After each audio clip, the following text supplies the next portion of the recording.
시간이 흘러도 잊지 말아야 할 가치, 그 특별한 날의 의미를 되새겨 봅니다. 안녕하십니까. 기억의 지속 임종수입니다. 제헌절은 민주공화국, 대한민국의 첫 출발로 대한민국의 헌법이 공포되었음을 기념한 국경일이죠. 오늘은 국가 공동체를 유지하고 국민 인권을 지키는 헌법의 의미와 헌법재판소의 역할을 짚어보는 시간을 마련했습니다. 2018년부터 4년간 헌법재판소 국선 대리인으로 활동하신 이아린 변호사님을 스튜디오에 모셨습니다. 어서 오십시오. 네, 반갑습니다. 네.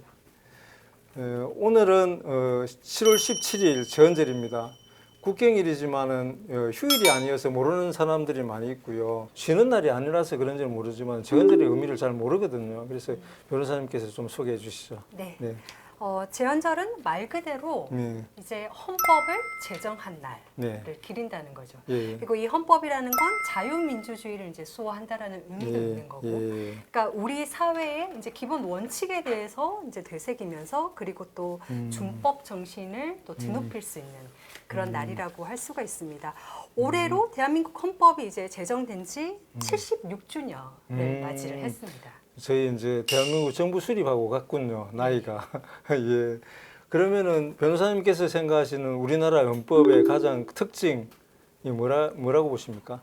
우선 이제 헌법은 그 우리 사회나 그리고 정치, 경제 이제 기본적인 틀을 정하고 있는 건데요. 그래서 대한민국 헌법을 보면 제1조에서는 민주공화국이다. 네. 라고 해서 우리가 자유민주주의 국가인 것을 이제 천명을 하죠. 그리고 국민의 권리나 의무에 대해서도 정하고 있고, 그리고 또 그 권리 중에서는 사유재산권에 대해서 정하고 있음으로써 이제 경제 형태에 대해서도 정하고 있는 거고, 또 이제 정부, 법원, 경제가 어떤 식으로 구성되는지에 대한 기본 원칙을 또 정하고 있습니다. 그래서 또 좀 의미가 있는 게 이게 헌법 전문을 보면 우리 역사가 어떻게 이제 왔는지 그리고 헌법이 어떤 정신으로 만들어졌고 어떤 정신으로 개정이 됐는지를 좀 알 수가 있거든요. 그래서 그 전문을 조금 제가 한번 낭독을 좀 해보겠습니다. 예. 새롭습니다. 네. 유구한 역사와 전통에 빛나는 우리 대한민국은 3.1 운동으로 건립된 대한민국 임시정부의 법 통과, 불의에 한거한 4.19 민주 이념을 계승하고 이렇게 이제 시작을 하고 있습니다. 그 변호사님께서 금방 뭐 헌법 전문까지 말씀을 해주셨는데 헌법보다는 사실은 그 국민들이 실질적으로 체감하는 것은 법률인 것 같습니다. 네. 예, 그래서 이 헌법이 과연 우리에게 무슨 큰 의미가 있나? 예, 그건 늘 좀 동떨어져 있는 걸로 생각하거든요. 사실 우리나라 국가가 이렇게 정부가 수립되고 최상위의 개념이 헌법인 걸로 이렇게 저희들이 알고는 있지만은 실제로 체감하는 거는 좀 떨어지거든요. 헌법은 이제 우리가 알고 있는 법 중에서도 가장 상위 개념에 있는 거고, 네. 이제 헌법에서 뭔가 좀 추상적인 이야기를 하고 있기 때문에 좀 와닿는 게 덜하다라고 느낄 수는 있지만 예. 우리 사회가 나아가야 할 방향이라든지 예. 또 뭐 다른 법들이 지켜야 되는 정신이라든지 이런 거에 대해서는 헌법에서 이제 천명을 하고 있는 거죠. 그러면은 그 저희가 일제 36년을 지나고 해방이 되면서 이제 정부를 수립했지 않습니까? 네. 당시에 이제 헌법을 제정할 때 그 저희들이 뭐 특별하게 이전부터 이렇게 민주정부가 이루어졌던 국가가 수립되어 왔던 건 아니니까 나라를 잃은 상태에서 갑자기 이제 해방이 되고 정부가 수립되고 하면서 이 헌법을 우리가 헌법을 제정할 때 어디 특별히 이제 배치마킹을 했던 그런 뭐 법들이 어느 나라의 법을 보고 했는 건지 좀 궁금합니다. 네. 예. 독일 바이마르 헌법인데요. 저희 바이마르 헌법? 네, 네네. 우리나라 뭐 민법도 마찬가지고 네네. 여러 네. 법이 이제 영향을 예. 받기를 예. 독일에서 많이 받았습니다. 예. 이 독일 바이마르 헌법은 1919년에 제정이 됐다고 하고요. 그리고 이 헌법이 이후에 이제 동구권에도 영향을 미치고 뭐 아시아에는 우리나라뿐만이 아니라 일본과 중국에도 영향을 미쳤습니다. 그래서 이제 한국 같은 경우는 1948년에 이제 대한민국 헌법을 제정할 때 유진호 박사라는 분께서 그 1949년에 이제 발간한 책을 보면 이 독일 바이마르 헌법을 기본으로 해서 이제 제정이 되었다라는 거에 대해서 인용을 하고 있고요. 바이마르 헌법 2조에 보면 대한민국 헌법 1조와 마찬가지 조항이 되어 있는데요. 그게 대한민국 주권은 국민에게 있고 모든 권력은 국민으로부터 나온다. 가장 핵심 사항이죠. 되어 예. 네. 그러면은 변호사님께서 우리나라 헌법 이 가장 주요한 내용을 어떤 것으로 좀 꼽고 계시는지 궁금합니다. 일단 국민의 기본권에 대해서 자세하게 인권. 정하고 있죠. 예. 음, 그래서 뭐 거주 이전의 자유라든지 직업 선택의 자유, 표현의 자유. 표현의 자유, 뭐 신체의 자유. 예. 그러니까 우리의 어떤 그 고유한 권한으로서 국가도 해치지 못하고 그 누구도 해칠 수 없는 그 영역에 대해서 그 인권에 대해서 정하고 있는 게 이제 헌법의 기본권인 거죠. 이런 헌법도 시대에 맞춰 가지고 이렇게 뭐 지금 그동안에 지금 뭐 개헌에 대한 여러 가지 요구들도 많이 있지 않습니까? 그래서 이제 그 헌법도 이런데 법률 역시 그 시대에 뒤떨어지거나 하면은 뭐 최근에는 뭐 특정 그 다수당에 의해서 이제 입법 독주라는 말들이 많이 나오는데 네. 그렇기 때문에 이게 위헌이다 하는 부분들 문제가 많이 제기가 되는데 그런 걸 주로 이제 헌법재판소라는 데서 다 이렇게 해결을 하려고 하더라고요. 그래서 네. 헌법재판소가 뭐 하는 곳인지 이분께 시청자들께 한번 좀 자세하게 좀 설명해 주십시오. 가장 대표적으로 많이들 이제 아실 만한 부분이 사실은 간통죄에 대해서 위헌 결정이 났던 거를 기억을 하실 건데요. 이게 헌법이 법 위의 법이라고 했잖아요. 네, 네. 그래서 헌법은 법 중에서 헌법의 정신에 위배된 게 있으면 위헌이다라고 결정을 해서 그 법을 폐지시킬 수 있는 권한이 있습니다. 그래서 그 대표적인 게 이제 2015년도에 이제 위헌 결정이 됐었던 게 형법의 간통죄거든요.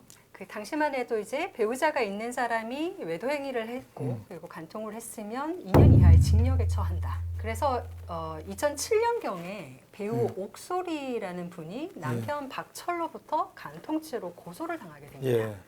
그러면 법 규정에는 이렇게 처벌한다고 되어 있으니까 만약에 간통을 한 게 맞다면 이제 처벌이 되겠죠.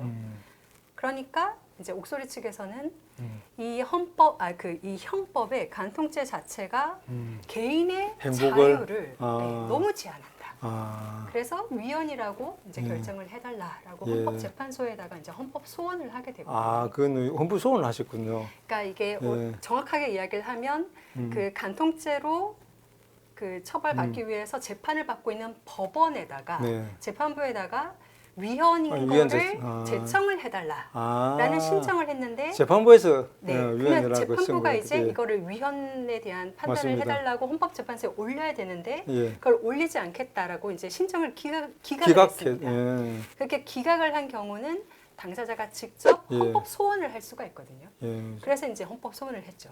그래서 그리고, 당시에는 그 합헌 결과가 나왔어요. 그러니까 옥소리 씨가 이제 문제 제기를 했을 때는 옥소리 씨가 졌다. 그죠? 그렇죠. 간통죄가 이제 합헌이다라고 네. 헌법재판소가 판단을 네. 했다가 네. 2015년도에 예. 이게 또 문제가 됐거든요. 그러니까 이제 2015년도에 헌법재판소가 이제 우리 사회가 충분히 개인의 자유나 이런 거에 대한 그 의식이 굉장히 높아지고 더 이상 이제 가정에 대해서 너무 국가가 관여하는 게 바람직하지 않은 것 같다. 그러니까 시대상을 반영을 해서 이게 위헌이다라고 결정을 내렸어요. 거기에는 변호사님 뭐 여성의 권리 신장도 한몫을 하셨겠죠? 그렇죠. 네. 예. 네. 더 이상 이제 여성의 지위나 그런 게 국가에서 보호해줘야 될 정도의 네. 수준이 아니다라고 이제 예. 보는 것도 한몫을 한 거죠. 예. 예. 저도 그 위헌된 부분에 대해서는 저도 뭐 충분히 이해가 공감이 가고 당연히 시대의 그 조류의 충분히 변화에 그 이렇게 부합되는 네. 판결로 저희 생각을 했습니다. 네. 그 부분은. 그 외에도 뭐 헌법재판소에서 하는 일들이 많지 않습니까? 네, 굉장히 네. 많죠. 네. 총 5가지 정도 이제 예. 정리를 할 수 있을 것 같은데요. 금방 예. 말씀드린 것처럼 위헌 법률 심판. 예. 그러니까 법률이 헌법에 위반되는지를 봐달라라는 네. 게 있고 두 번째가 탄핵 아까 말씀하신 심판. 거. 예, 네. 예, 이건 저희가 이제 박근혜 대통령 사건에서 다들 경험을 또 하셨고 예. 세 번째가 정당 해산 심판. 음, 그래서 헌법에 위반되는 정당이 있으면 해산시킬 수 있는 그런 결정을 내릴 수 있는 곳이 헌법재판소죠. 예. 그래서 실제로 통합 진보당 해산이 결정이 된 바가 맞습니다. 있고요. 예, 그때 굉장히 사회적 문제가 이슈가 많이 대단했죠. 있었죠. 네네. 예. 그리고 네 번째가 권한쟁의 심판. 네. 이거는 국가기관이나 지방자치단체 간의 어떤 권한에 대한 다툼이 있을 때 그걸 좀 해결할 수 있는 역할을 또 헌법재판소가 하도록 되어 있고요. 그리고 다섯 번째는 헌법소원 심판인데 이건 공권력의 행사로 인해서 개인의 자유가 아니면 헌법상의 권리가 침해가 됐을 때 그 헌법재판소에 이제 구제해달라라고 할 수 있는 절차 이렇게 있습니다. 이게 그러면 뭐 심판을 청구하고 그리고 그 심판을 갖다가 심리하고 그 나중에 선고하고 하는 절차들은 일반 법원과 비슷한가요? 아니면은 헌법재판소는 조금 다른가요? 일반 법원과 비슷한데요. 제가 볼 때 차이점이 한 두 가지 정도가 있을 것 같아요. 하나는 저희가 일반 소송을 하게 되면 이제 재판에 가서 공개적으로 변론을 할 수가 있지 않습니까? 그렇죠. 근데 변론을 특이하거나 주요한 사항이 아니면 굳이 하질 않아요. 그래서 이제 그 변론을 여는 경우는 굉장히 특이한 케이스. 사회적 이슈가 굉장히 또 심할 완전히 때. 그래서 여론화되어 있는 경우에는 예, 가능하고 예. 예전에 그 통합진보단 해산에 대한 심판을 할 때는 공개 변론을 한 15차례 이상 예, 열었던 걸로 알고 있는데 그 외에 일반적인 사건에서는 이제 그런 변론 절차가 없다라는 거. 그리고 이제 저희가 해보니까 결정이 굉장히 시간이 오래 걸려요. 몇 년이 걸립니다. 결정이 나오는데. 예. 그거는 특별히 뭐 이렇게 처리 기간이 이렇게 법률적으로 정해져 있지는 않습니까? 그렇진 않은 것 같아요. 그럼 이게 참 국민들도 이용하고 여러 가지 다방면으로 이렇게 국가기관에서도 활용할 수 있지만은 이제 시간이 좀 걸리는 게 문제다, 그죠? 무척 가깝해 가지고 답답해서 이렇게 청구를 할 건데, 그죠? 네네. 그는 좀 다음에 또 인력을 보강하든지 뭔가 다른 수가 좀 생기든지 아니면은 일부 부분은 뭐 이렇게 다시 사법부에서 판단할 수 있는 뭐 할 수 있는 그런 거는 없을까요? 법원도 근데 사실 지금 포화 상태. 포화 상태죠. 네, 유지 포화 상태죠. 네. 네, 그게 문제입니다. 예. 그 변호사님께서는 지난 20년간 헌법재판소에서 뽑은 모범 국선 대리인으로 선정되기도 하셨더라고요. 그만큼 성실하게 이 헌재에 헌법소원을 하신 분들을 변호를 해 오셨는데요. 헌법재판소에서 국선 대리인 역할을 하시면서 구체적으로 하신 내용들 조금 소개를 부탁드리겠습니다. 국선 대리인의 역할이 뭔가요? 국선 대리인은 그 형사 사건의 경우에 국선 변호인 제도를 한번 들어보신 적 있으신가요? 변호인의 조력 없이는 뭐 재판을 안 하니까 못하게 하니까 네, 그죠? 그래서 이제 변호인의 조력을 받을 수 있도록 하되 국가에서 그 비용을 부담을 해서 이제 그런 조력을 누구나 받을 수 있게 해주는 게 국선 변호인 제도잖아요. 그 형사 절차에서 그렇게 하는 것처럼 이 헌법재판소에서 이제 뭔가 권리를 찾고 싶은 일반인 분들에게도 이게 변호사를 선임할 수 있도록 해주고 그 비용을 이제 국가가 이제 부담을 하는 거죠. 그래서 국선 대리인 제도가 이제 그런 건데 뭐 제한이 있긴 해요. 조건이 월 있겠죠. 소득이 뭐 얼마 네네. 정도야 된다라든지 경제적 차이 때문에 이렇게 네네. 그걸 정하고 기준으로 있기는 정해놓군요. 한데 헌법재판소 같은 경우는 다만이라고 해서 뭐 이러이러한 여러 가지 그 요건이 있긴 하나 헌법재판소가 봤을 때 공익상 필요하다고 인정하는 사건이 있으면 꼭 여기에 해당하지 않더라도 국선 그 대리인을 선임할 수 있도록 하고 있습니다. 그래서 웬만한 경우는 거의 다 혜택을 줄 수 있게 헌법재판소가 신경을 쓰는 것 같아요. 그럼 대리인 없는 심리는 진행하지 않습니까? 아니면 할 수 있습니다. 개인이 그냥 네. 직접 해도 되네. 근데 신청할지 말지를 이제 청구인 측에 물어보는 것 같고요. 그러면 이제 청구인들은 그래도 뭐 본인이 자신 있다 해도 누군가가 법률 전문가가 도와준다고 하면 좋으니까 다들 그렇게 신청을 하시는 것 같더라고요. 그러면은 변호사님 개인이 위헌 법률 심판이나 헌법소원 심판 청구가 가능한가요? 그렇죠. 예. 가능합니다. 예. 그래서 일반적으로 우리가 할 수 있는 거는 아까 5가지 중에서 그 예. 위헌법률 심판 예. 그리고 헌법소원 심판이 예. 가능할 거고요. 예. 위헌법률 심판은 법원에 소송을 진행하고 있는 중에 도중에 예. 어떤 법률 때문에 나의 헌법상의 권리가 침해되고 있다. 그러면 이 법률 자체를 다퉈야겠다라고 하면 예. 아까 말씀드린 것처럼 음. 법원에다가 음. 위헌법률 그 심판을 좀 청구해달라라고 신청을 할 수가 있죠. 그때 그 경우에는 이제 재판부도 이거는 뭐 뭔가 의미가 있어. 네. 나도 한번 물어보고 싶어. 예. 이렇게 돼야만 가능하겠네요. 그렇죠. 근데 그게 만약에 법원이 안 받아들여 주면 방법이 없냐면 그게 아니고 그때는 헌법 소원 예. 재판을 이제 청구를 할 수가 있죠. 예. 그러니까 이게 표현이 다를 뿐인데 결과적으로는 어떤 식으로든 이제 예. 구제를 받을 수 있도록 현재 심판은 받을 수가 있다. 네네. 네. 그게 법원을 안 통해도 개인이 충분히 할 수 있고, 네. 그죠? 예, 요즘 그런 경우 좀 이렇게 신문, 뭐 언론 보도에 좀 나오는 것 같습니다. 네, 그리고 한 가지 더가 이거는 다들 이런 것도 헌법재판소가 해?라고 이제 생각하실 수 있는 게요. 네. 검찰에서 기소유예 처분을 할 때가 예. 있어요. 예. 기소유예 처분은 수사를 해봤더니 죄는 있는 것 같은데 그렇게 중한 죄가 아니니까 봐줄게. 그러니까 이제 기소는 하지 않는다는 거죠. 기소를 유예시킨다. 기소는 하지 않는다. 그러니까 사건을 법원으로 넘기지 않고 우리 선에서 마무리를 하지만 죄는 있다라는 게 맞습니다. 기소유예거든요. 예, 예. 근데 이제 기소유예를 받게 되면 당장 내가 뭐 당사자는 할 불이익한 거는 없긴 하지만 당사자가 어떻게 할 길이 없죠. 예, 근데 억울하거든요. 네. 난 이게 무죄라고 생각하는데 쟤는 이때 봐준다라고 네. 하니까. 그래서 이런 경우에는 이제 헌법재판소에다가 헌법소원을 통해서 이 검찰의 공권력 행사가 나의 기본권을 침해했다라고 예. 이제 해서 그거에 대한 판단을 헌법재판소에 구할 수가 있습니다. 그래서 이제 그 인용되는 율이 어느 정도 될까요? 거의 뭐 그렇게 높지는 않아요. 근데 네. 그게 뭐 헌법재판소가 제대로 일을 안 해서라기보다는 검사가 이제 기소유예라고 판단을 한 거는 사실 수사를 다 거쳐서 이제 판단을 한 거지 않습니까? 네.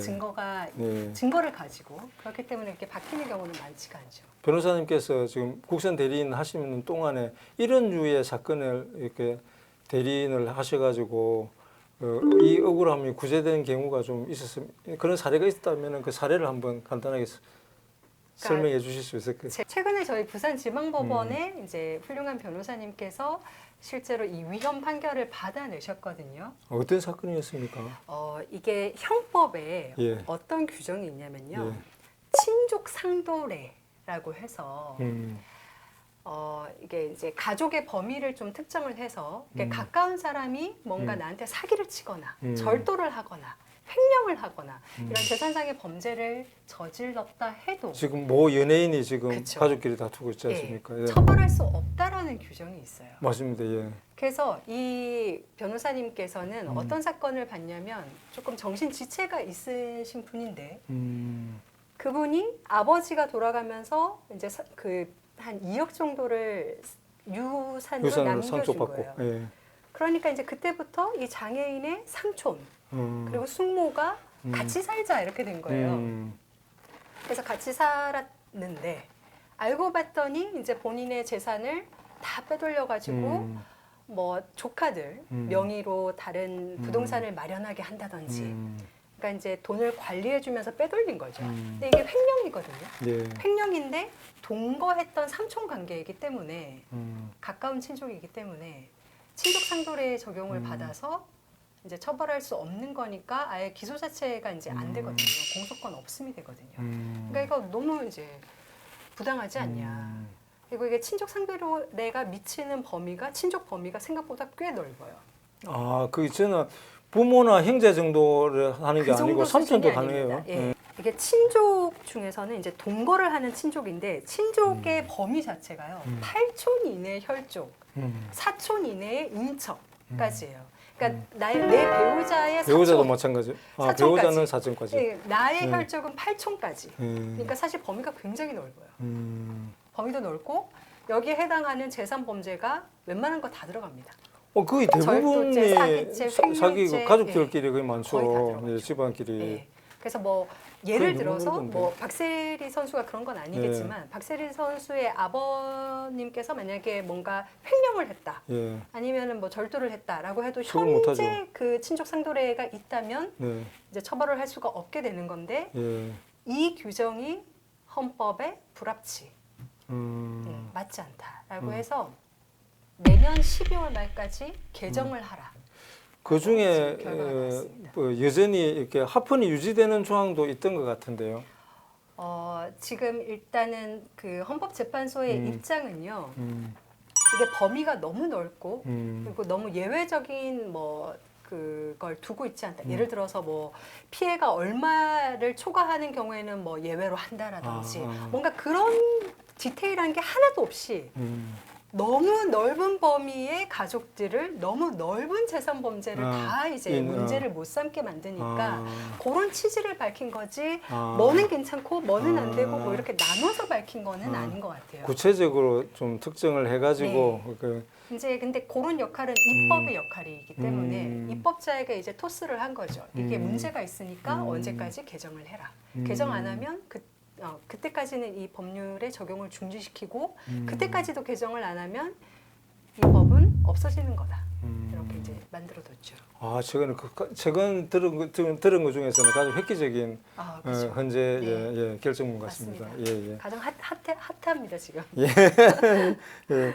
일단 이렇게 그 사실 이런 류의 이제 그 재산 피해를 보는 분들이 굉장히 많을 텐데 헌재가 엄청난 일을 역할을 하신 것 같고요. 그래서 이제 이런 뉴스를 보고 나도 그러면 내 억울한 일이 많은데 헌재를 통해 가지고 내 문제를 좀 해결할 수 없을까? 이런 이런 헌법소원 이런 부분을 어떻게 이용을 하려면 어떤 절차를 거치는지 거기에 대해서 좀 설명 부탁드립니다. 일단은 헌법소원도 일반 소송과 마찬가지로 이제 이런 심판을 청구한다는 청구서를 내면 이제 이후에 그 상대편에서도 의견을 내고 이제 반박하는 절차가 일반 소송처럼 진행은 되거든요. 근데 이 헌법재판소에 대해서 이제 우리가 알면 좋은 것들은 물론 저도 마찬가지인데 우리는 왜 법이 있다 그러면 법대로 해야지. 그리고 거기에 대한 대법원 판결이 있다. 그러면은 뭐 대법원 판결 따라야지. 다들 약간 수능적으로 생각을 할 수가 있거든요. 근데 법도 잘못돼서 바뀌거나 이렇게 유현 결정을 받는 경우가 종종 있다는 거를 생각하시고 약간 오픈 마인드로 내가 이거를 정말 법 자체에 대한 문제 제기를 하겠다. 는 것도 이제 헌법재판소의 제도 하에서는 가능하다라는 걸 좀 다들 알고 계셨으면 참 좋을 것 같아요. 재헌절의 의미를 되새기며 가볼 만한 장소가 부산에도 뭐 있을까요? 이제 법과 관련된 곳이니까요. 법원 한번 가보셨어요? 법원은 가봤습니다. 가보셨어요. 예. 의외로 이제 법원의 재판을 아무나 들어가서 봐도 된다라는 걸 일반 분들이 잘 모르시는 것 같아요. 웬만한 재판이 다 공개가 되어 있어서 하고 있는 법정에 아무데나 들어가서 앉으셔서 이제 방청을 하셔도 되거든요. 맞습니다. 예. 네, 그래서 특별한 케이스가 아니면 제한하지 않죠. 그렇죠. 네. 그리고 부산에는 이제 세 군데 법원이 있지 않습니까? 네네. 거제동에 있고, 네네. 그다음에 그 서부지원. 서부지원이 네네. 이제 명지에 동부지원. 새로 네네. 생겼고, 제주동에 동부가 있고. 예. 그래서 이렇게 법원을 한번 자녀분들 있으신 분들은 데리고 가보는 것도 좋을 것 같고, 그리고 그 솔로몬 로파크라는 곳이 있어요. 그게 뭡니까? 네, 북구에 있는 네. 건데요. 이게 법무부에서 만든 시설이고 저도 여기 한번 가봤었는데 예. 모의 법정이라든지 네. 뭐 법에 대한 거 뭐 법복 있고 이렇게 체험해 볼 수 있는 그런 것도 있고 법에 관련된 어떤 박물관 같은 네. 개념으로 한번 가보시면 재밌는 게 꽤 있어요. 아니 그러면은 이거를 운영을 어디서 법원에서 하는 겁니까? 아니면은 법무부에서 하고 있는 걸로 법무부에서. 알고 있습니다. 네. 솔로몬 로파크. 네. 부산 북구 낙동 북로 755번지에 있네요. 처음 들었습니다, 저는. 여기 시설 굉장히 좋아요. 근데 법무부에서 이런 걸 시설해놓고 네. 홍보를 안 해서 그런가 보네요. 근데 애기들은 여기 견학을 많이 오더라고요. 네. 초등학생들. 네네. 견학할 만합니다. 어렸을 때부터 이 법교육은 중요하잖아요. 경제교육만큼이나. 네. 그러시구나.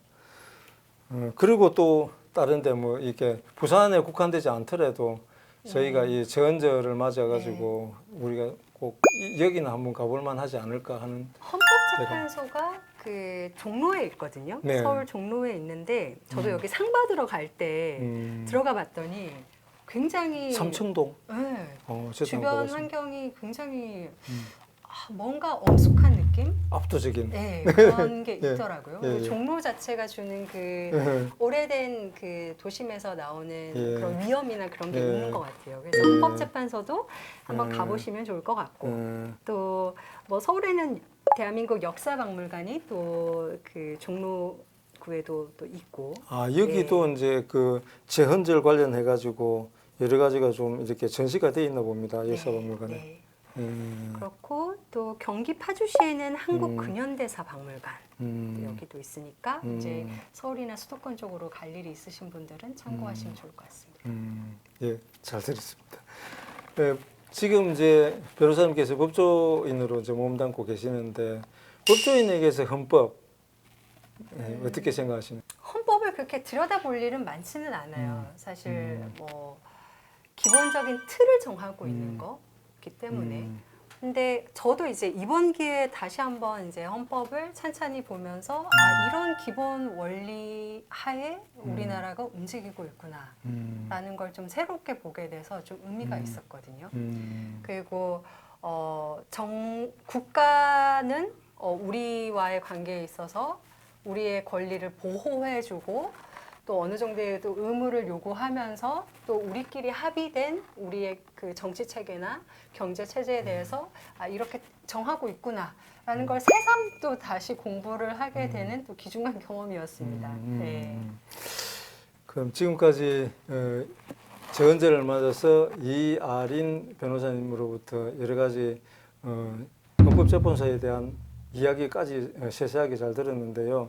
마지막으로 이아린 변호사님을 통해서 이 제헌절을 맞아서 특별히 우리 그 국민들에게 당부하고 싶은 말씀이나 함께하고 싶은 말씀이 있으시다면 이번 기회에 좀 부탁드리겠습니다. 그러니까 법원이 하는 일이나 법에 대해서 이제 많은 분들이 조금 반감을 갖고 있지도 않을까 하는 생각도 들긴 하는데 제가 이제 학교 다니면서 봤었던 케이스 중에서 물론 미국 사건이긴 한데 좀 제가 가장 그때 이제 감동을 받았었던 사건이 그 브라운이라는 그 흑인 소녀가 이제 그 당시만 해도 유색 인종은 백인들이 다니는 학교에 갈 수가 없는 거예요. 어디 뭐 영화로 나온 것 같은. 네. 한번 본 것 그러니까 같습니다. 집 앞에 이제 네네. 학교가 있는데 네, 가지 못하는 네네네. 거예요.